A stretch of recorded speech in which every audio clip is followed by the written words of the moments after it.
the skill of riding with other people is lost, because last time I checked, there was no one else riding with me in my basement when I was like doing turbo training. So, you know, haven't you heard of esports? No one crashes on Zwift, do they? No one crashes on Zwift. So yeah, you don't get to introduce crashing on Zwift. You don't get the skill of riding in different conditions in the rain. Like, you know, mate, if you went out and it rained and you had your carbon rims on rim brakes and you didn't know how they behaved, good luck to you. Yeah. Welcome to Cycling Demystified, brought to you by Foundation Bike Fit and Frequency Cycle Works, the podcast where we help you take your cycling to the next level by sharing the knowledge from experienced bike fitters, mechanics, and the hidden players within the bike industry.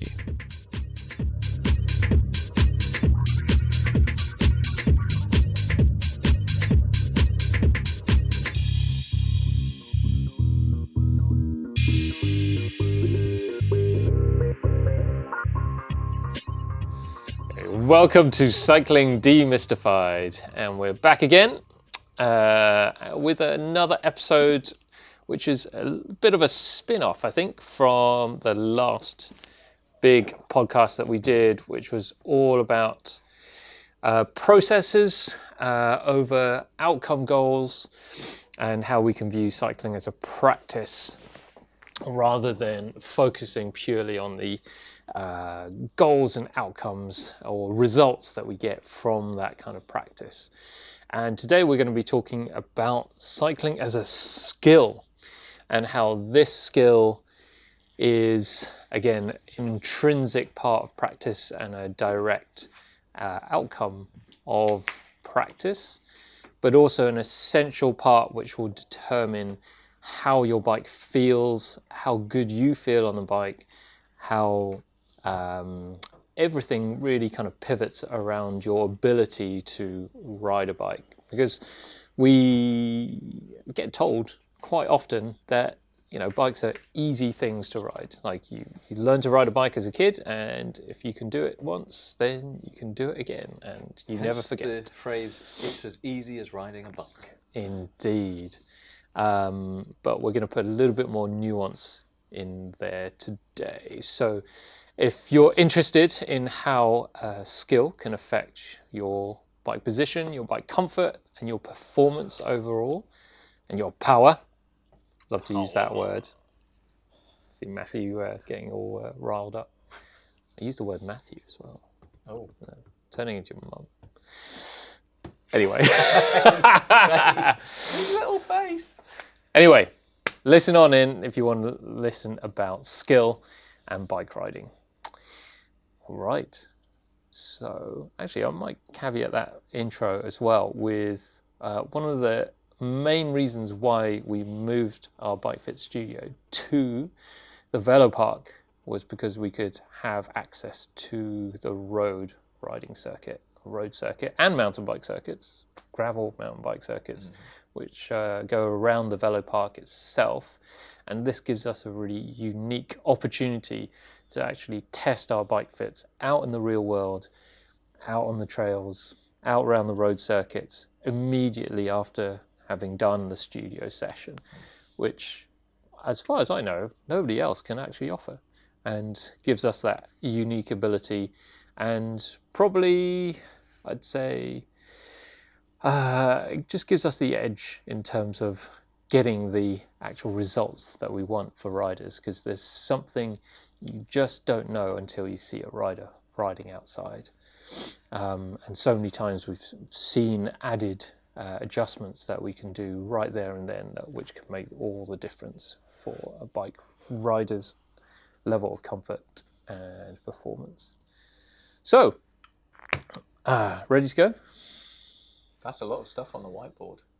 Yeah, you know, well, there's a lot of stuff to talk about. There's a lot of stuff that comes out of our brains. We're trying to get that onto the board. It's a big topic. I mean, where do we start?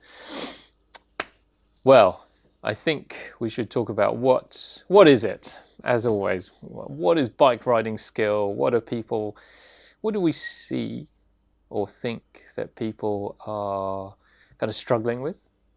And how do we improve upon these skills? So should we talk about maybe let's talk about like kind of what we think people are kind of struggling with at the moment. So stuff we see each day, whether we're riding in the park, doing our laps, or just around the velo park on our commute, everything. Let's talk about it. And I guess we're talking mostly about road riding here at the moment. We will get onto kind of more off-road stuff as well. Since I came back from Wales recently, and that kind of was a poignant reminder of bike riding skill. But yeah. So I think first thing is both of us like stewing, like, well, let me tell you about how to ride a bike. But no, I think we need to define what we mean by skill. So in We're my not talking head, world tour, trickster, being able to wheelie, being able to bunny hop, and all of these things. It's the control you have over your machine, right? In the context of, well, whatever context you're riding your bike in, but the control you can exert based on the speed, the terrain, the conditions, and your ability to react to those things in real time as necessary. Yes. Would that be a fair depiction of what we mean by skill? Yes. Right, good. Yeah, I think so. I think it's just like anything that you've learned to do. Like, you had to learn to ride a bike. That skill of balance was like the critical part of it. But there's so much else that's put into, steering the bike, turning the bike, handling its speed, all the rest of it. And it's just like anything else that we learn, like a language, for example. Like, you have to practice it. You have to invest your time into it, to become, a master of it. Yeah, I think that's when we talk about skill, the first thing that comes to my mind is the word mastery. And viewing cycling, like we always say, as a practice with the aim of mastery, knowing that you're never going to achieve it, is kind of or in my mind, one of the more productive ways to come at this, learning the skills of riding a bicycle. So it's kind of like knowing that you're never going to complete it, and it is not a task to be completed, but you will always improve in, sometimes it will be kind of, you'll improve in leaps and bounds. Sometimes you'll improve in other areas. Sometimes you'll stagnate for a little bit, and that's fine. But it's coming at that kind of process-based approach that you can always improve your skill on a bicycle in whatever context, and you never reach that level of master because it doesn't exist. So why are we talking about skill then? Like, what is it that's kind of piqued our interest in skill? The daily commute. The daily commute. Yeah. That cart that ran into the back of my wheel. No, I think skill can have a massive effect on, or your skill level or your competence of the actual riding of the bicycle can have a massive effect on your enjoyment. And the enjoyment of others around you. Exactly. Being that cycling as a sport with a view to recreation, which we're kind of focused on more than a lot of other types of cycling, is a social enterprise, right? Not for me. Not for you. Not for me either. If I can help. It's very much an antisocial. But, while we're spitting anecdotes this morning, I was in the park, and it's gotten really nice. It's so nice outside. It's really nice and warm. Yeah. Early morning riding around the park is great because it's not got too hot yet. It's perfect temperature. It's nice and sunny. There are a lot of people riding bikes. A lot of them are quite new to it as well, and that's fine. I'm not trying to gatekeep anyone here, but when you are riding in a situation where there are a lot of other people around you, you've got not only a responsibility to yourself, but also a responsibility to others to be, safe. Safe. Yeah, basically. Responsible. Let's call it what it is. Have a brain, right? Yeah. And one of the things that there are obviously always have been. It doesn't matter that there are loads of new cyclists since COVID. But it always has been. the case where when lots of people get together doing an activity where you're moving faster than walking, it can become a little bit sketchy. And so learning your craft, if it's your hobby and it's your thing that you like to do, you want to do it as whether you're doing it for your own fitness, for losing weight, or to try and get stronger, to climb up hills faster, or just to your own mental health, you want to be fairly good at it. You want a level of competence. You want a level of competence. Yeah. If people, you have to get a license to drive a car. You have to do less. It's a bad analogy. There's a podcast. It's hilarious. There's a podcast in itself. There's a podcast. But there is a certain, even at yeah, that was a stupid analogy. Do you want a shovel, Ev? Let's just start again. There are certain activities where you're going faster than you can think. Yeah. Right? You can only go as fast as your brain can process the speed that you're doing. And so that's where there's a level of skill there. Forget about cornering or being able to do tricks and things like that. Just basic level of processing the information processing at the speed that's it's coming arriving towards at you. Yeah. And there are a lot of people who go faster than they're capable of, not physically, but mentally. Yeah. So the phrase "you're only as fast as you can stop." Yeah. Or as fast as you can think about stopping. Exactly.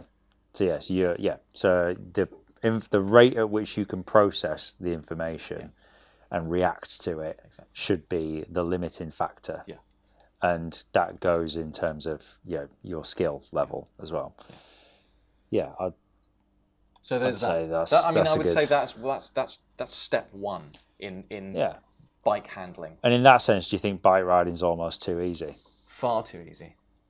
Far too easy. It's a loaded question, isn't it? Oh, it's too easy to go faster than you're capable of understanding that if something comes out of nowhere, or you need to decelerate quickly, or you need to stop, or you need to dodge something, or whatever. That's step one in bike riding. You don't, just because your legs can get you to a speed does not mean you should be doing that speed. So the baseline level of skill, we're saying, essentially, is the rate at which you can process information that's coming towards you and then act upon it. Exactly. But surely that just depends on like how much time you spent on the bike, experiencing, developing those skills, just doing the act of bike riding. Practicing effectively. Yeah. Like a musical instrument. You practice in order to get good. But when you want to learn a piece, you don't start at full speed. You start by doing it slowly. Well, this is why I don't agree with grade examinations. We'll get onto that if you want. But you're essentially learning by rote. It's like one facet of, say, playing your musical instrument or bike riding. You just practice that one thing until you can do it, but you can't put it into context. Yeah. And it's the putting it into context which goes to show how well you've mastered that particular skill. So we're just saying that people coming into the sport pretty green and just going straight into the deep end, going too fast, too soon, without the level of competence to control their bikes. Basically, yeah. I was trying to think of a counter argument to that, but there isn't one. But not only is there a certain element of risk, because you're putting yourself in a position where you can't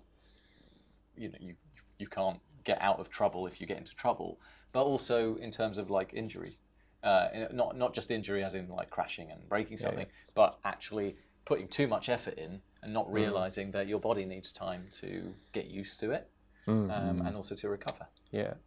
So actually, cycling's pretty complicated. Sounds like there's a lot of stuff here that we actually need to juggle, rather than just get on your bike and ride it. If we want to ride at a certain level and a certain speed, then we need to master both handling characteristics, we need to understand our equipment, we need to know how to handle our equipment, we need to be cognizant of how our bodies are working as the engine that provides the kind of the strength to do the speed that we want. And we have to balance all of these and learn all of these things all at the same time. It would be a very big exam book if you had to kind of test someone on all of these things. But you have to do all that whilst taking in the world around you and reacting to things that you're not in control of. And I think that's the big one, where skill gets kind of sort of found out, if you like. It's, have you got enough mastery of that skill to essentially kind of call upon that facet of your kind of cycling prowess in reaction to something that you have no influence over. So there's the outside world to think about as well. Yeah. I mean, that goes for not only for commuting and just recreational riding, but racing. Yeah, that's all everything. of those things. Yeah. You know, there's always other people around you. Yeah. You have to. You're not. Well, you're there's not in the world people, of your there's own. environmental stuff. Yeah, exactly. You know, there's squirrel. I mean, particularly in London as well. If anyone rides in London or spends any time in London, either commuting or even if you live in London, you need to ride out through the city before you get to the nice green stuff and lanes and so on. And there's a reason why everyone gets up at like 6 a.m. to go riding, because there's less cars and so on. And it's a hostile environment you're going through. There's a lot of stuff, a lot of environmental factors, as you were saying, Matt, that you're not in control of, like happening all the time, even with bike lanes and all the rest of it. Oh, that's another conversation. Again, There's a Broken Glass Festival going on in London this week. Is that just this week? Oh, it was every week. It's after the bins get collected. So our environment itself demands that we kind of gain skills very quickly. Certainly from a bike riding sense in London, and especially if we go out with a group. Yeah. If we go out and ride side by side, two up. There is absolutely some kind of really core group riding skills that need to be mastered in order to be safe and understand. Or at least need to be comprehended to begin with. But that's the thing. It's like before you even get to riding in a group, like even just riding on your own, like you got to master that skill first. You've got to stay upright. You've got to stay upright. That's plan A. You've got to understand your equipment. You've got to understand how to. I think there's not really. I'm trying to think. There's not really another sport where you have this level of responsibility to yourself and to everyone else around you, where there's a level of skill that you really should be, It's a public sport, right? It's just like the same as, in racing out in the real world. Why bike racing is amazing is because it's out in the public sphere. Like if you go and play football, you play on a pitch and it's contained, unless you kick a football and hit someone's window. But if you're playing football on a pitch with other people, everyone on the pitch is playing football. Well, there's a set of rules by which everyone abides. Just like you can bend those rules, but everyone is there to do that same thing. Yeah. Riding a bike on the road is like there's so many other factors where nobody cares you're riding a bike. Nobody cares about your personal laws or your rules or whatever. They're not there. They're not doing it with you. You're just passing through effectively somebody else's sort of like area. So how do riders pick up these skills? How do they learn the rules of the road, as it were? Like start riding a bike before you can walk. We've all been riding bikes for a long time. How did you start learning the rules of the road?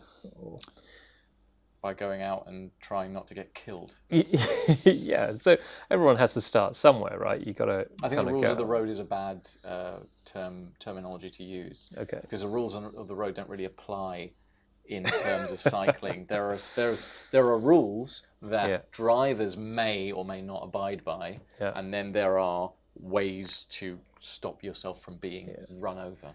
Yeah. So you have you can't just. There's not a list of stuff like, as long as you follow these rules, you'll be fine. That's not how it works. Well, especially not in a city, right? So here's the first thing. Common sense. Common sense? Common sense and logic, right? Ooh. My two favourite things. You're asking a lot. I know I'm asking a lot here, but that is your. We're cyclists, not geniuses. But that is effectively like without those two elements, Yeah. you are essentially Captain America without his shield. You are useless. More like Batman without his. I don't agree with the concept of Batman. Full stop. But what happens? Batman didn't have any powers. That's the difference. Like Captain America. No, actually he was had like super strength. Like he was. yeah, super he was soldier. backed by venture capitalists. That's They why. were all backed by venture. Yeah, but Captain America was backed by a colonialist state. Anyway. But what's the first thing that goes out of the window when Logic we get and into... reason. yeah, You go on the tube in rush hour. Yeah. The more intelligent people you cram into a smaller space, the greater the greater intelligence reduces. A person can be intelligent. People are stupid. Exactly. So if you've got common sense and logic, then you are probably going to do all right for a start. Unfortunately,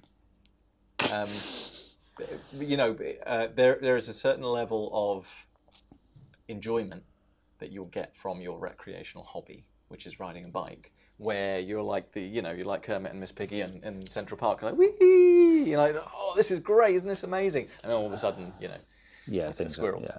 Right. So No, but- you have to have a level of So what's the what I mean with common sense and logic is essentially your appetite for risk on the road, right? Your risk to yourself, but also a risk to others as well. So in terms of obviously London centric, but kind of running red lights, weaving in and out of traffic, like all this kind of stuff that we sometimes do got my own thoughts and get on away with lights and and sometimes stuff, shouldn't do and don't get away with. Like that's what I mean by common sense and logic. It's your appetite for risk and your assessment of the situation as it is in front of you, right? So in terms of kind of skill, that is a skill in risk assessment on the fly, effectively, within the context of you and everyone around you. Running with scissors. Yeah. Is essentially what you're doing when you're riding a bike. If you don't have a basic level of competence. Yeah. But do you think the best way to kind of learn these skills is still like how we learned it, which was kind of riding with a club or group and just learning from the elders, as it were? See, that I never rode with a club. Yeah. No. I rode with a bunch of Yorkshire's a club. It's more of a way of life. But I rode with a bunch of idiots and we all had downhill bikes and we were a menace to ourselves and everyone else. And it's not until someone got messed up that we learn. So It's always better when somebody else gets messed up and you just you see it happen. Well, I'm Yeah. going to learn from your mistakes. But the thing is, like when you've got basically you're riding across fields and like there's very like little road that we kind of rode upon when we were kids. Like I only really started riding on the road when I moved to London, and that was commuting. I had a Langster with a flat bar, and that was my kind of like first foray into road cycling or cycling on the road. And the only thing that saved me from not getting squished was logic and reason and common sense, because I understood like how the motorists kind of think. How would I think if I was driving a car, right? I would probably, if I see someone kind of riding right in the gutter, I'd probably think, I can get around there, no worries. So my logical brain, my blue personality logical brain, thought I was like, I'll ride a bit more in the middle of the road, and then it's harder for people to get around me. I'm a bit more safe because they've got to actually pull out. Yeah.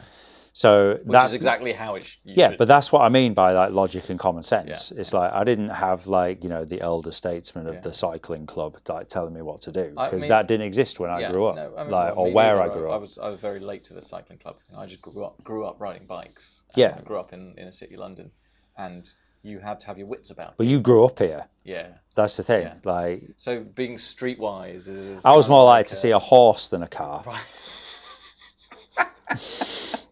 You get pelotons of horses. The only time I ever saw a horse growing up in London was when there was a copper riding it. Yeah, but it's different experience, isn't it? So you've kind of got to take your own experience as your guide. But and it doesn't apply. matter in whatever situation you grew up in, or however you've learned, or however you got into it. The idea, the issue is a lot of people are kind of almost by default being these people that get into cycling as a recreational thing. Like people are solipsistic. It's very easy to close off and ignore everyone else around you, which is the opposite of what you really need to be doing when you're riding. Exactly. So you need to have your wits about you for a start. But the transition, I use my kind of circumstance as an example, is that although I spent no time riding in amongst traffic, I spent a lot of time careering down hills trying to avoid trees. So you learned. So I learned the art of avoidance. How quickly trees come exactly. at you. And you just swap a tree with a 1-ton killing machine, and it's basically the same thing. Absolutely. It's the same principle. Yeah. So you learn the skill maybe in a different context. In a slightly more controlled environment, which is actually good in a way. Oh, trees jump out at you, mate. they do. I mean, I learned to ride coppers a bike on motorbikes, they also jump out at you. But like, it's that thing, isn't it? It's like, it's taking the skill and putting it in within the context that you're kind of within. But if you only have kind of a certain kind of context that you're used to, and then do not have the skill to apply to the certain context, then you're right up creek, aren't you? Yeah. Is it an issue that, or has it become more of an issue, or is it just my understanding of it is that because whether it's since COVID or just in the last like 10 years, cycling has become much more popular. Well, I'm going to get off the fence here. So the problem, as I see it, right, is the advent of the mass availability of the turbo trainer. I see my loaded question worked. Was that the kind of response you were after? I was having a chat with a friend this morning in the park. We were talking. I was doing the usual thing where I was like seeing people like riding bikes, some of them perfectly well and others not very well. And I was made a flippant comment. I was like, the problem is people spend all winter on the turbo, and suddenly the weather's nice. They get out on their bikes and they've forgotten how to. This is what we're getting at, isn't it? Really, with bike riding as a skill. So there's a discrepancy between power output or strength or whatever you want to call it. Irks me, but there's a discrepancy between the speed at which you can travel and the power and the force that you can generate versus the potential control over that force, right? So, and this is where the disparity lies in my mind. It's that there's a lot of folk out there who have a truckload of power and have no inhibition in applying that force through the bike to get to speeds that I can only dream of because I'm an old and fat, versus the skill they have in A and 1 controlling that power and that speed, but B and 2 being able to react to other things around them in time to basically save a potential accident, collision, fall, whatever you want to, whatever it might be. And that is, I think, where the whole kind of thing starts, in that we're losing the skill of bike riding because people don't ride in the winter anymore because it's wet and icy, and I get that, that's fine. So the skill of riding in different conditions is lost. The skill of riding with other people is lost because last time I checked, there was no one else riding with me in my basement when I was like doing turbo training. So, haven't you heard of esports? No one crashes on Zwift, do they? No one crashes on Zwift. So yeah, you don't get to introduce crashing on Zwift. You don't get the skill of riding in different conditions in the rain. Like, mate, if you went out and it rained and you had your carbon rims on rim brakes and you didn't know how they behaved, good luck to you. Yeah. So loads of power, not necessarily the skill to back it up. Power is nothing without control. Exactly. Pirelli. That's the Eurosport advert. And then the other thing as well is that people spend so much time looking at their frickin' power meters. Don't get me started on they're then all looking at the roads. Yep. So we'll do a power meter episode. We will do it because I have many thoughts on power meters. But it's that disparity of kind of like fitness and strength versus the skill to be able to control that strength that you've built. And that's where it all starts for me, and that's why we get so riled. Well, because we I'm have slow, to share the but I roads have the skills to control the speed or lack thereof at which I'm travelling. I'm in total agreement. Yeah, and I think some of that might also be just down to the proliferation of power as It's culture, this mate. kind of It's culture. Yeah, it's like The trend, the holy the fashion. Yeah, the fashion. And what it comes down to capitalism. It comes down to what the bike industry is trying to sell us. My goodness, yeah. But it's fashion, because somebody now they buy a bike, they spend thousands of pounds on a bike. Oh, it comes with a power meter. All of a sudden, it's like, oh, it's got a power meter. They're concentrating on their power instead of how to ride a bike. Exactly. It's not rocket science, but it does take you can't put on Strava that you took that corner so smooth. That is because really nobody cares. Yeah, exactly. Yeah. Sorry, you were going to say. I was going to say, I wish I'd gone down to see the Via crit at the weekend. Do you? Just to see, what kind of could people actually get round the corners? Yeah. Well, the answer to that is I'm not going to comment on it. But you're talking about an inner city amateur crit race. That's not the place to go to learn how to corner. Oh no, absolutely not. Learn to kind of corner. But of course, I mean, I wouldn't enter those things. Not anymore.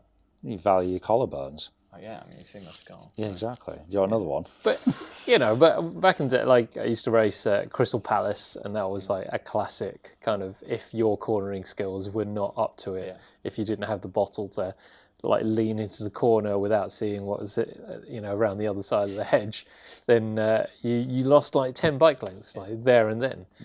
And that was that was all about kind of skill and cornering rather than just pure power. And the people that won usually had the most skill in that. And I guess we see a lot of people that come through the studio too who have great bike positions, but can't quite. Are they great bike positions though? If they've been fitted by us. No, but great in what context? In that they are biomechanically, they can move well, they're comfortable, and they're in control. Yeah, and they're in control. But this is where, taking them outside, you kind of really understand whether or not someone is balanced and controlled or not. Yeah. And you can literally see someone tense up as they go round and through a corner. And then they'll come back to you and say, oh yeah, my neck really hurts, or my hands hurt, and things like that. It's like, well, it's actually, there's nothing wrong with the bike position, but you just haven't developed the skill level to relax into the corner and to be able to make the most of your bike position. And that's where you have to... Holding the bars too tight. Yeah, you have to adapt into your bike position. Your bike position is there to, in many cases, to challenge you to develop those skills, to get to that kind of point. Particularly like a drop bar road bike, that kind of thing. It's, Yeah.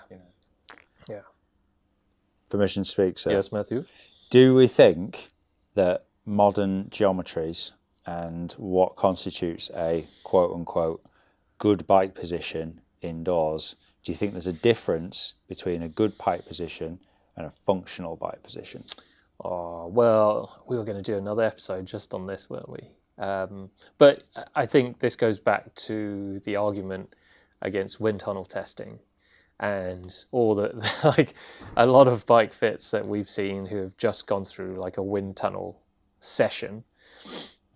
Really well aero optimized, you look great, numbers look great, but take that bike and try and ride it outside and it's terrible. And they come out of that wind tunnel session with their bike fit and they're like, but why am I not going as fast? It's because you're not confident on that bike. You don't have the balance and skill to kind of actually ride that kind of position. So, because bikes were not designed to be sat on a turbo indoors. Exactly, yeah. We have to make bikes ride outside. Unless your goal is to purely ride indoors. Esports. I have a question. Have you ever fitted somebody in here taken them out on the circuit and then gone, right, let's get back in the studio. We need to make some changes because it's not working in the real world. Yeah, absolutely. Yeah, all the time. In fact, I got someone coming back in this week who I'm going to make some adjustments to. Because I kind of, I know that he's, what's interesting is in his case, position looked great in here, but as soon as I took him outside, I suddenly realised he literally did not have the strength to actually make the most of his position. Like he could do it for, you know, like 10 minutes or so, but as soon as he started going uphill or having to put down mortar power, it all kind of fell apart. And so that position, it was possible, but he's just not ready for it yet. And so we have to change the position so that it can match his skill level at the moment and then build into it. What bike has he got? I'm not going to tell you. But it's an interesting thing. It's adjustable though. But it's an interesting thing. Is like you get this a lot with riders on time trial bikes. Yeah. No, I said riders on time trial bikes, not triathletes. Because this is across different thing. Right? Yeah, it's across all, like most people on time trial bikes. So like where we were saying about, you know, wind tunnel positions versus real world positions, speed is a function of confidence. And there's a reason that certain people go really well downhill because they are confident and they have a bike position that allows them to express the most of their skill level to their utmost potential. If you have a bike position that is great on the turbo, but you cannot go around a corner in your aero bars, like I'm not talking about like technical challenging terrain here. I'm talking about a mild inconvenience in a deviation in the direction of the road. Then you're not going to go fast. So like skill is massively important in terms of performance as well. Especially if you're going to do like a hilly or technical bike course. I'm talking to triathletes here, but if you're picking a race that has a technically demanding bike course, you really need to think about your skill level, your confidence, and your competence to get the most out of your equipment choices and yourself on that day. And if you're not confident going down a hill, you probably want to be practicing that. And I know there's not that many places to go and practice that in the UK, but you got to find a way. If it means laps of Box Hill and Leith Hill and just doing that over and over and over again, or if it means going and slopping out to Kent to go and ride around Hever all afternoon, then do it. But even just coming here to the Velo Park, you know, there's hairpins, there's corners, and you know, our challenge usually to anyone on a time trial bike is like, can you do a complete lap in your aero bars? In the aero bars at full speed. And if you can do that, then you have the skill to you're in a good place. To apply to your craft.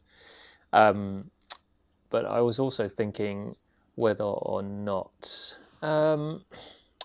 It's gone out of my mind now. It'll come back to me. But I think the main point is that bike position can help your level help maximise your existing skill level, but it can also hinder it as well. The as we've always said, like the bike position or bike fit is the enabler. It creates the environment for you to be able to access your potential, but you still need to go out there and do it. The bike industry is missing a trick. Another one? Quite a few tricks that are missing. But one of them is we have bike fitting, which is becoming like way more popular than it used to be. Like go back 10 years and nobody knew what it meant, right? At least now, if you mention it to somebody, they're like, oh yeah, okay. Yeah. It's a bit expensive. My bike was 10 grand. Why should I go and spend more on it? Anyway, but in terms of learning skills, in terms of like, this is because you know all these kids can afford, or their parents can afford, you know, 10 grand race bikes, but nobody's taught them how to ride a bike, or they haven't necessarily. Like a lot of people coming into it really late in life. But this is where the level of dedication does not match the level of your equipment. And who's out there to welcome these new riders and say, hey, look, why don't we ride around the track. Let's have a look at your skill level. Because no one cares. Yeah. No one cares about skill level. It's all about posing at the calf And power. and power. Look at my power meter. Can't crash in a calf. Absolutely not. I know That my is left. smart. You can. Well, actually, Actually, tell a you lie. can. The rubber can come off your cleats, and you can go arse over tit while you're carrying a tray of coffee. I've also seen people crash outside the calf, I have just seen- turning around Yeah. and knocking teeth out against a curb. Yeah, Bloody hell. yeah. But anyway, back to learning to ride a bike, like how to. I think there is a lack of humility because people are very eager to just get on their bikes and ride. But when you and I were lads, we had appreciation for riding all kinds of different bikes. We were small because we were children, and the first bike that we had was way too big. way too big, right? So what happened? You eat were your Weetabix tiny. and you You grow eat into your- it. Well, yeah, but you start off riding a bike that's too big for you. You eat your Weetabix or your shredded wheat. Weetabix, Other brands mate. are available. Weetabix. And then you grow With into cornflakes that bike. and warm milk.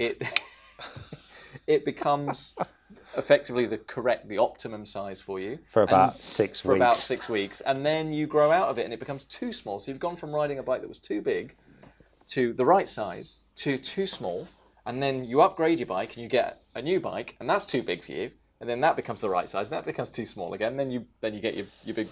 So there's this continuous cycle of riding the wrong size bike. So you learn what it feels like to be riding different sizes of bikes. Like, it's not necessarily that the bike is too big or too small for you. It just rides differently. Yeah. Sorry. So riding bikes that too big, too small, and fit you for about 6 weeks. But also, I'm assuming that you rode a lot of different types of bikes. You've probably ridden a Yeah. BMX at some point. Yeah. You probably had a bouncy mountain bike at some point. Well, actually, back when I was a kid, there was no such thing as a bouncy mountain bike. Rigid mountain. Rigid Mountain mountain bike, bikes. which taught you, again, another bunch of skills. Yeah. That when the bouncy bikes did come along, you understood where your elbows and your knees stopped and the bike started, and then you have an innate understanding of what is the suspension doing, and if you want to change it and you want to mess around with it. I wasn't So- allowed to have a full susser until I'd ridden a hardtail. They just wouldn't let me. Like, no. But the point is that you've ridden lots of different types of bikes, and they all handle differently, and they all give you different skills, right? So yeah, riding a BMX is completely different to riding a big bouncy downhill bike. They've all got 2 wheels, but you learn different things from different types of bike. Yeah. But if you haven't got that frame of reference, and the only bike you've ridden is An SLA.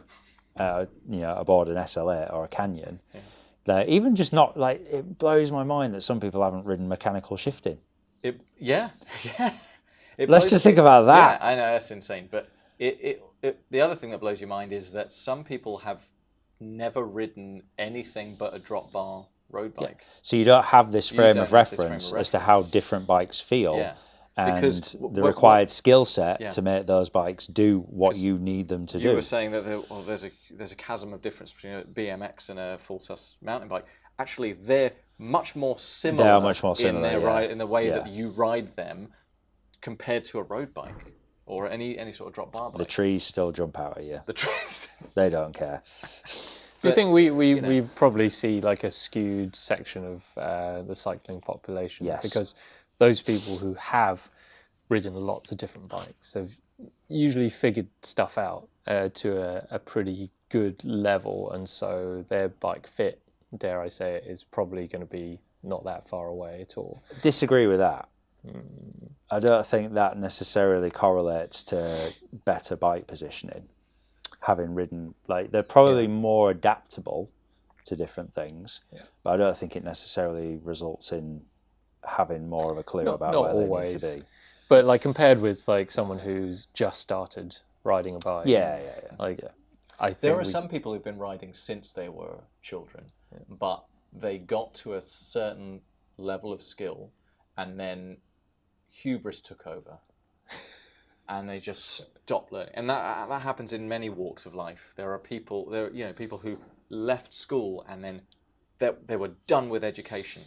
I'm out of school now. I don't need to learn anything else. And their mental capacity is the same as when they were 16. Learning, mate, completed it. Yeah, right? It's like, no, you don't. You're not supposed to stop being educated. But I think that's more of a mindset thing. Yeah. And I think mindset can have a cap on skill as well. I think that's so if you don't approach it with that process-based approach, then you're never going to learn as much as you could. It's all related to privilege and entitlement.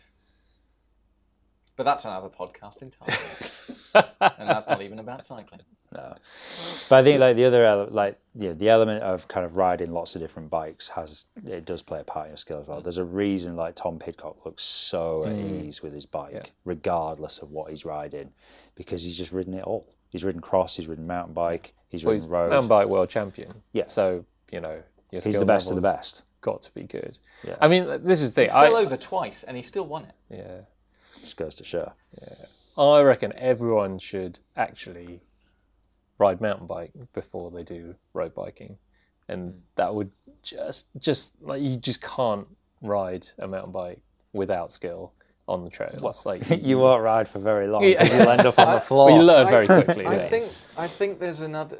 It works the other way around as well, because there is a skill to road cycling that the speed like. I disagree, but go on. All right, let's disregard downhill for a minute, right?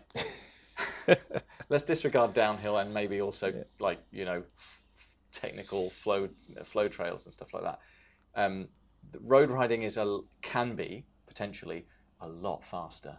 The reaction time you have is very useful. Yeah. You go to an off-road thing. I'm not talking about world championship like top level, elite level kind of thing, because obviously when we get on mountain bikes, we don't go slowly, right? Because we've been riding them a long time.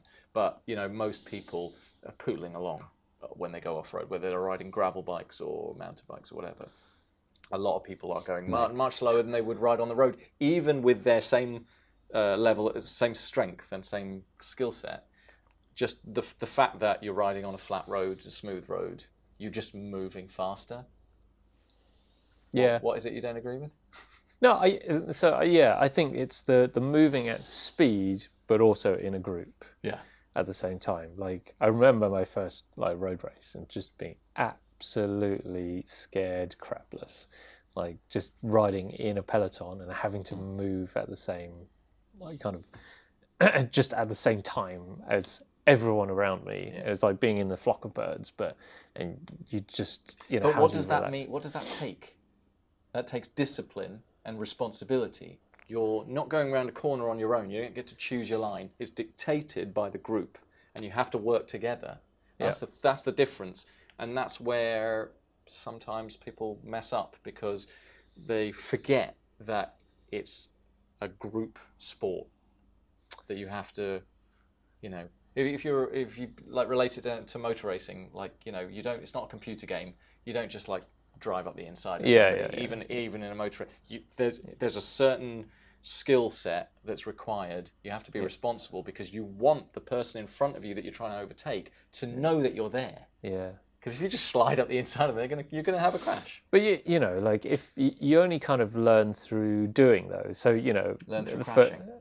Learn through crashing sometimes. But also, if you do cut someone up on the inside, you'll get shouted at. Oh yeah. If you go to a road race, no dog or elbowed in the face. Yeah, or nobody respects you in the rest of the race and things like that.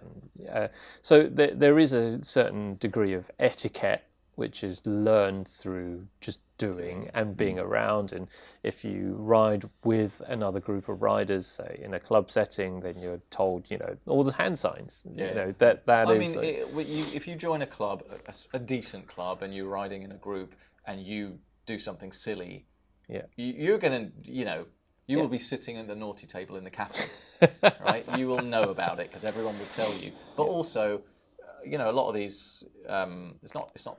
You shouldn't think it's intimidating, because a lot of people are usually telling you these things for your own good and for the good of the group, and because you want to stay safe, you want to have fun, but you want to all be on the same page, you want to be singing from the same hymn sheet. Yeah. But you need to have this mindset of humility. You need to to take be willing on to the learn information. things that you don't already know, right? Exactly. And that is, it's more of a Western problem, I think, than... Actually, going back to what you were saying about entitlement and so on, I think it's very much related to money. And, you know, like, and maybe it's something that the bike industry has kind of created for itself at this moment in time. I mean, look at the kind of bikes that we're seeing in the studio at the moment. Like the average price of the bikes. Not looking at the ones that we own. I mean, there's a reason why like all our bikes look dated. I mean, we're always joking about it, but literally, like our bikes are cheap. You know, the average price of a bike that comes through here is like upwards of 5, 6, 7, 8, 10 grand. Yeah. And you know, that's a lot of money. And the bikes that people buy, especially, you know, going through the fit before you buy process that we do, you know, people are ready to drop between 5 to 10 grand as a normal amount of money to spend on a bike. Are they dropping it though, or are they using credit, some kind of finance scheme? Doesn't matter. They're buying that bike, and so you know they've got a very expensive object which is supposed to do a job for them, and so the expectations of what's going to happen when they go and ride it is really high. And then they come in and get a bike fit, and they're like, "Oh, I'm in an amazing position. Everything's going to be fine." Except for the one common denominator is like the engine, the rider, the lack of skill. And so, you know, sometimes there's some hard conversations to be had about, well, you know, we've put everything in place to be, you know, as good as it can be. Well, what's the only thing that needs to be worked on? Well, it's the rider. And that we use skill as a kind of blanket term for, you know, the ability to handle your bike, but also the strength and mobility to function on your bike, and as you know, the awareness for, you know, how to use your bike. You know, even like shifting. No one really tells you how to use your bike. You have to kind of figure it out yourself. You know, yeah, you know, DI2. Like, which button do you press? Just press all of them. It's like on PlayStation, isn't it? It just press them all. Just mash the buttons. Yeah. Why is it not working? You know, so there's a lot of stuff to master. There's a disconnect there, and it goes back to, again, the riding bikes as kids and learning the differences of how different bikes handle and things like that, is that if people think that they just press a button and the gear changes, that's not what's happening. You're just actuating the same thing that does the same job, whether it's mechanical, electronic. It's just, it happens to be a switch instead of a cable that you're pulling or pushing. It's like automatic cars. Yeah. Like automatic cars, yeah, exactly. Like, but you shouldn't be driving if you can't drive at all. Correct. It's just awareness. If you don't know what a choke is. Steady on. Hey, we had an Escort Cosworth when I was a kid, and it had a choke on it, and it was like the best car ever. Need to put, it sounded horrible. Can we let me Google that for you for chokes in the description for the podcast, because most people... You know what, my daughter, like, they had a song in her school about her dad's car and a choke and everything going up in smoke. But, like, she came back and was like, what's a choke? Did they not have a discussion in the classroom about, like, maybe they were doing history. Maybe they were doing history, and they were talking about British Leyland and how it all went up in smoke. Yeah, I don't know, but it's that disconnect, isn't it, with expectation and reality? It's like, yeah, I've got the bike that, you know, Pog rides or Remco rides, and yeah, I'm going to be... Is anyone after the bike that Remco rides? Yeah, it's an SL8. Yeah, I know, but it's not because of him. No, but you know, the point is that it's the disconnect between having the object and what the object can do for you. Yeah. It's like, you know, take it to the extreme. Right. If you could afford a Formula One car, would you drive it around the streets? No, you wouldn't be able to get it started. We'd be sat in traffic like everyone else. Yeah. But I think this is where something weird is happening in the bike industry, where basically bikes are just getting more and more expensive, and most brands seem to have just bottomed out the low end, no budget There's bikes. no reasonably priced bikes that are reasonable, you know, bikes anymore. It's like it's either the bottom end. You've spent peanuts and you've got dross. or it's just astronomical prices Or for something that is just yeah. quite a basic machine. Or even like I hate to bash specific bikes, but like a Trek Domane AL, like an aluminium Domane, on paper could be a really great bike, good geometry, adjustable bits, except for they've routed all the cables through the head tube. Yeah.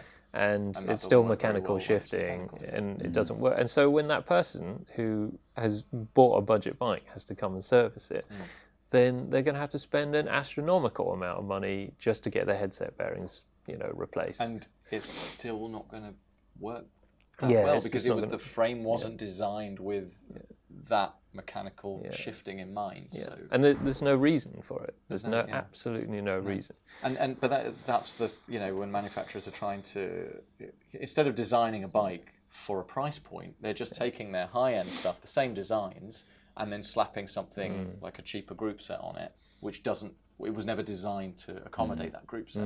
And so you end up with compromised shifting, which can again hold back the level of skill and confidence Yeah. of that rider. And also Because makes if you're people not feel confident in your mechanical disc brakes Yeah. that are like squeezing melted Mars bars, no It's matter because they weren't set they up weren't properly. well, yeah, that as well. But if you've got like like you were saying, cable routing that's designed for a hydraulic hose. yeah.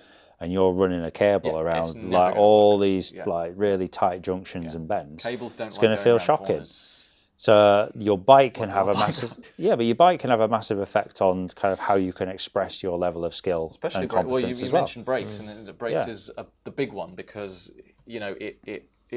it dents your confidence if they're not very good, and it makes you afraid to ride the bike because if you don't have brakes that stop you when you want to slow down. Yeah. And then the other side of the coin, which is when brakes are too effective. Too good. Um, You get clarts running into the back of you. well, I was going to say Still better. people with brakes that are too good who are overconfident about how quickly they can stop. And that's why there are so many high-speed crashes in professional cycling since the advent of disc brakes. And I will die on that hill. I agree. I think rim brakes aren't dead, and I think that more there's a people should ride rim brakes There's a certain again to learn how mechanical to sympathy ride that with you mechanical need sympathy. to Yeah, understand. Whereas with hydraulic disc brakes, particularly, if people think that power is everything, they're barking up the wrong tree because it doesn't matter how quickly your brakes can stop your wheels turning around. There's a much heavier object sitting on top of your bike, and you're not attached to the. Well, you might be clipped in, but if your bike stops too quickly, you're loosely attached to the you bicycle. are not going Yeah. to stop quickly, and you're going to go into the window of the car in front of you. But this is the confidence competence scale, Yeah. right? And because you're, how do I say this? How do I say this without upsetting the without populace? upsetting The populace. old saying, when we were racing, was like, "Don't race what you can't replace." Yeah, exactly. Because more than likely, you're going to crash. There's going to be something that's going to ding your bike or something like that. Because you're racing, and it's not racing or riding in any situation is not always your fault. Exactly. Yeah. And You can't control that. if you're just worried about the bike all the time, let's say you spent 20 grand on a race bike and you went and did Lee Valley crit, and you got to be prepared to replace that, because the longer you do it, the more likely you are to crash. Comes back to money and insurance, which is. I don't think that's the thing anymore. Because when you boys were racing, I never did road racing because I value my collarbones. But when you boys were road racing, what was the most common bike you saw? Probably like a CAD 10. Yeah. Something like that. Yeah. Aluminium. Yeah, it was aluminium. Aluminium It probably had race 105. 105. Shallow aluminium wheels. If you were posh, you'd probably have carbon Still had wheels. carbon wheels, But basically, it was something that you could nip down the local bike shop on Monday morning, get a replacement shifter for. Yeah, You it didn't- might break the you- bank a little bit, but you could do it. You didn't right? run. Do you know what I think the problem is in this arms race, and we're talking about racing specifically now, is bicycle insurance Yes. and the fact that these things don't have the worth anymore that they once had.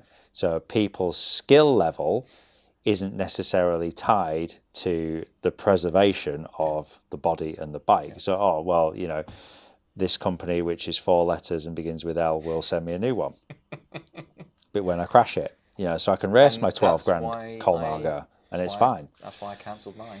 Yeah. Because all these people running around on 10 grand bikes, and I'm like, so the skill isn't almost necessary anymore to be riding around on these expensive bikes, and they have zero skill, and I know they're going to crash them, and then I'm going to pay for it. Yeah, we're getting a bit ranty now. Yeah, and I'm stoking that fire, but you've got a new steel bike in a box to. Wow, let's get it built then, eh? Right. Let's get it built. We'll do it tomorrow.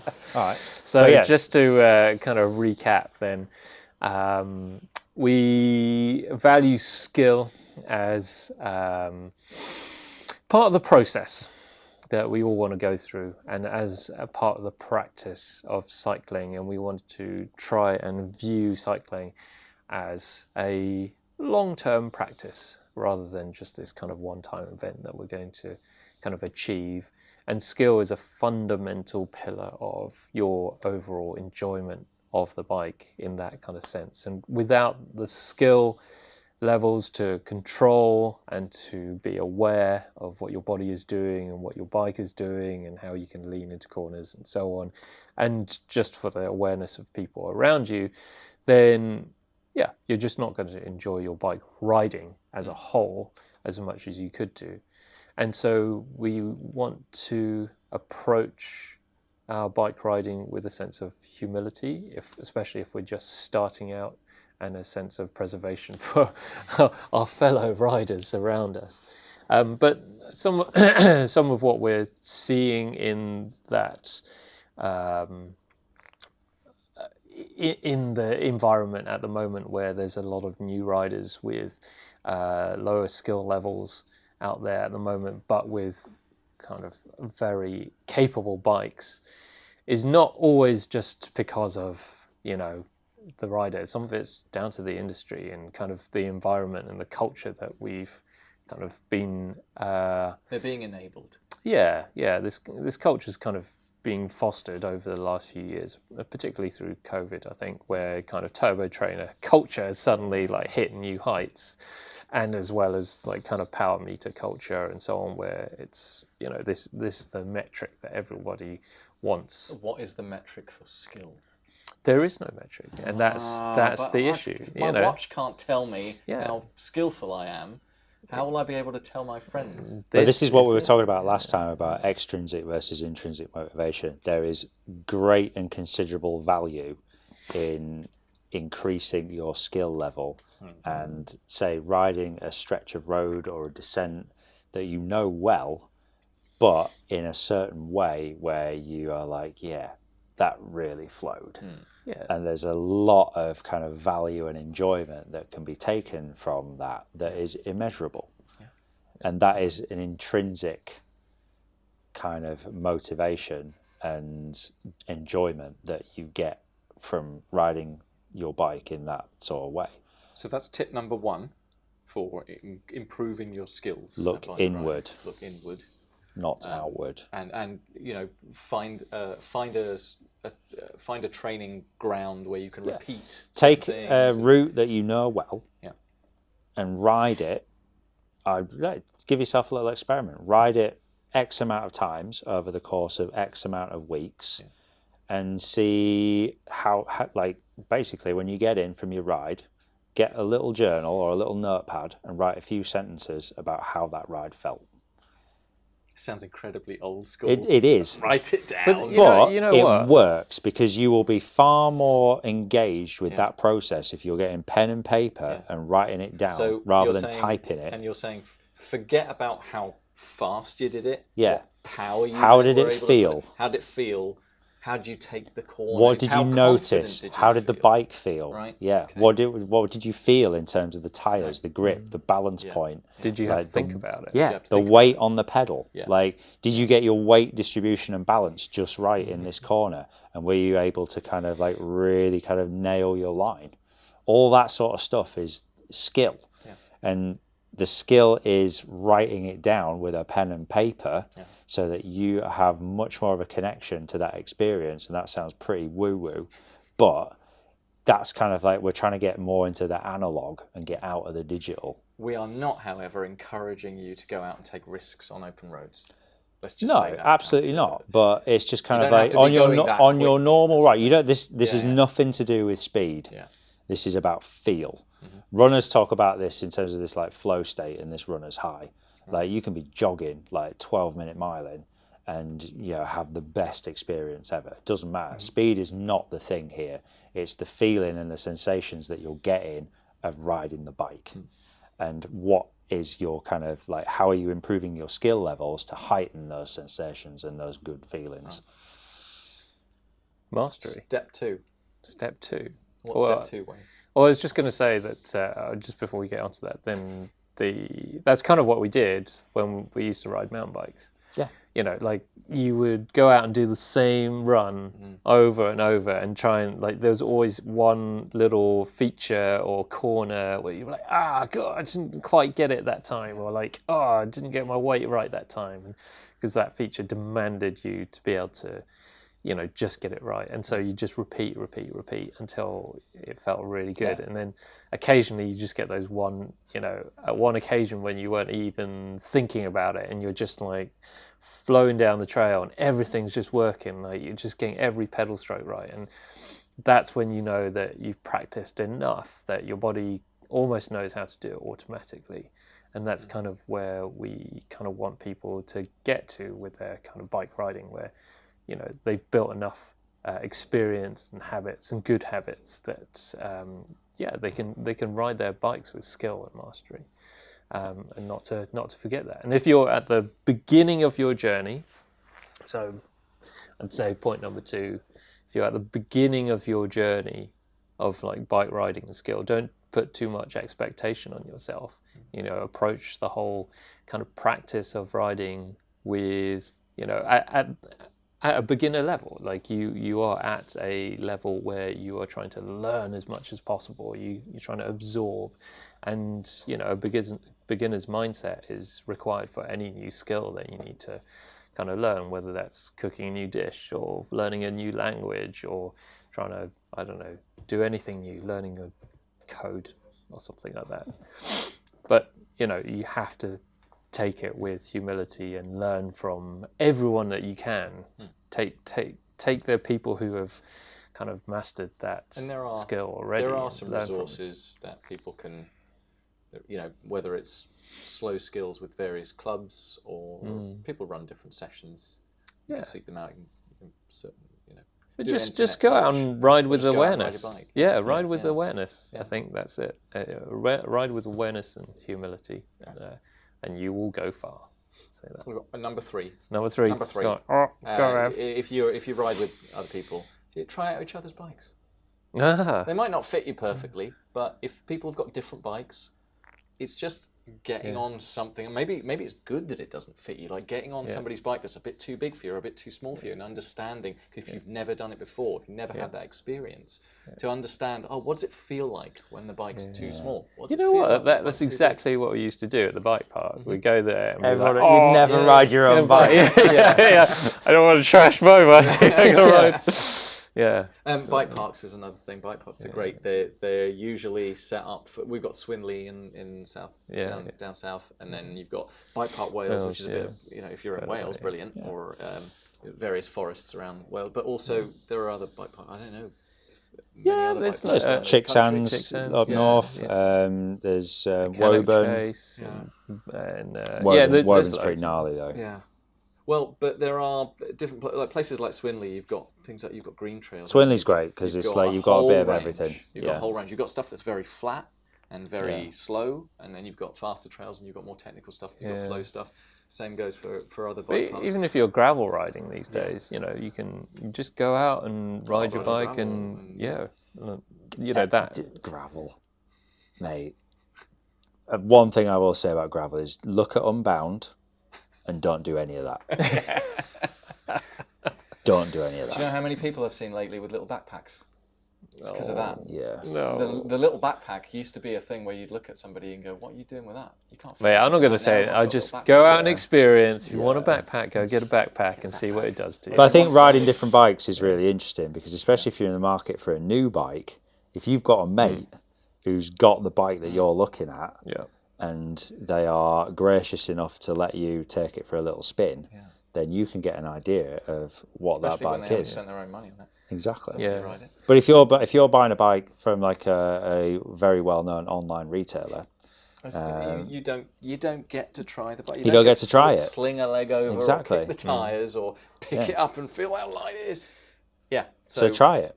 See how it feels. Yeah. You might not like it. You might not like it. You might decide on something. You might love it. You Who might. knows? They might have camping. No, they won't. know No one what? has camping. E-bikes. I had a phone call with a guy yesterday, I think, about e-bikes. He was like, "Do I need an e-bike?" I don't know. Go and try one. You need Yeah. Like, the only way you're going to know is to go and try one. another conversation of how to take responsibility for yourself and those around you. We'll save Do that for not another need day. to commute at the vehicle's top speed. Anyway, we're going to wrap it up there. If you have any questions, as always, hit us up on the gram at Cycling Demystified. Find us on the usual places. Foundation Bike Fit, Frequency Cycle Works. And let us know what you think. We always value your opinion, as always. And Think about what you're doing, basically. Here's what I want you to do. I want you to tell all your friends about me. At Cycling Demystified on Instagram. Tell everyone. And leave us a review on your podcast platform, whether it's Spotify, Apple Music, Amazon, whatever. That would help us out a lot. Suffering from numb hands, tingling toes, and any other persistent discomforts when you ride? These are all signs that your bike fit could be improved. If you're bike fit curious, get in touch with Way or Matt by emailing info@foundation.fit or finding them on Instagram at FDN_bikefit. Finally, for all your bike servicing needs, custom dream bike or hand-built wheels, go to www.frequencycycleworks.com or find me on Instagram at frequencycycleworks. Until next time.